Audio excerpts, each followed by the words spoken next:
Bismillahirrahmanirrahim. Assalamualaikum warahmatullahi wabarakatuh. Perkenalkan, nama saya Nur Hikmah Darmayanti dengan NIM 859582377.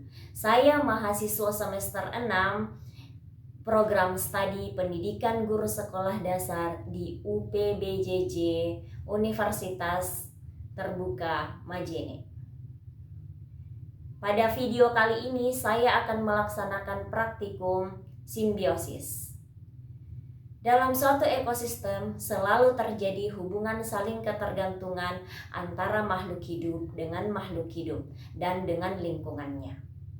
Simbiosis berasal dari bahasa Yunani, yaitu shim berarti dengan dan biosis berarti kehidupan.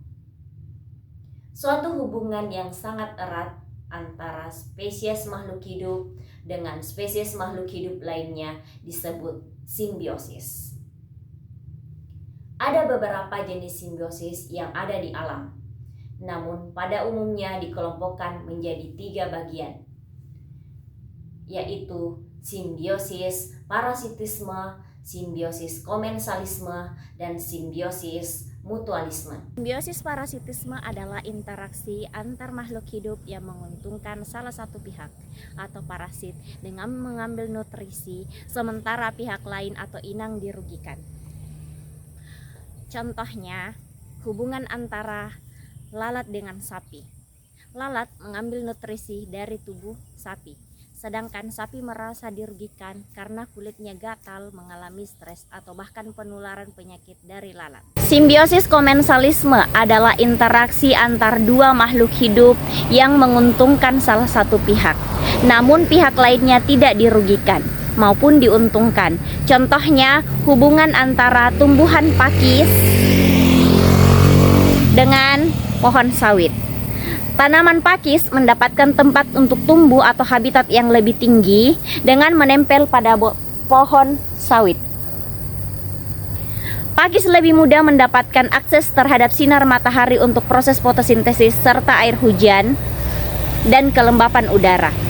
Sedangkan pohon sawit tidak merasa dirugikan karena pakis bukan merupakan tanaman parasit, sehingga pakis ini tidak mengambil sari makanan dari jaringan internal pohon sawit. Simbiosis mutualisme adalah interaksi antar dua makhluk hidup yang memiliki dampak timbal balik dan saling menguntungkan satu sama lain. Contohnya pada bunga pisang-pisangan dan semut hitam. Semut hitam mendapatkan tempat tinggal dan makanan berupa nektar dari bunga pisang-pisangan, sementara bunga pisang-pisangan mendapatkan perlindungan dari semut hitam. Semut hitam akan mengusir atau menyerang hama seperti ulat atau serangga pengganggu lainnya yang mencoba memakan daun atau bunga pisang-pisangan. Contoh lain simbiosis parasitisme adalah hubungan antara nyamuk dengan manusia. Nyamuk mendapatkan darah manusia, sedangkan manusia dirugikan karena merasa gatal. Bahkan nyamuk dapat menyebabkan penyakit demam berdarah pada manusia. Berdasarkan hasil pengamatan dapat disimpulkan bahwa simbiosis parasitisme adalah interaksi yang tidak seimbang antara dua organisme yang berbeda jenis, di mana satu organisme diuntungkan dan organisme lainnya dirugikan. Interaksi ini merupakan mekanisme alamiah untuk bertahan hidup bagi parasit, namun memberikan dampak negatif bagi kesehatan, pertumbuhan, bahkan kelangsungan hidup bagi inang yang ditumpanginya. Kesimpulan yang kedua yaitu simbiosis komensalisme adalah bentuk interaksi antara dua organisme yang berbeda jenis, di mana salah satunya diuntungkan dan organisme lainnya tidak diuntungkan maupun dirugikan. Simbiosis komensalisme menunjukkan bahwa dalam ekosistem makhluk hidup dapat hidup berdampingan secara erat tanpa harus selalu merugikan dan atau selalu saling menguntungkan.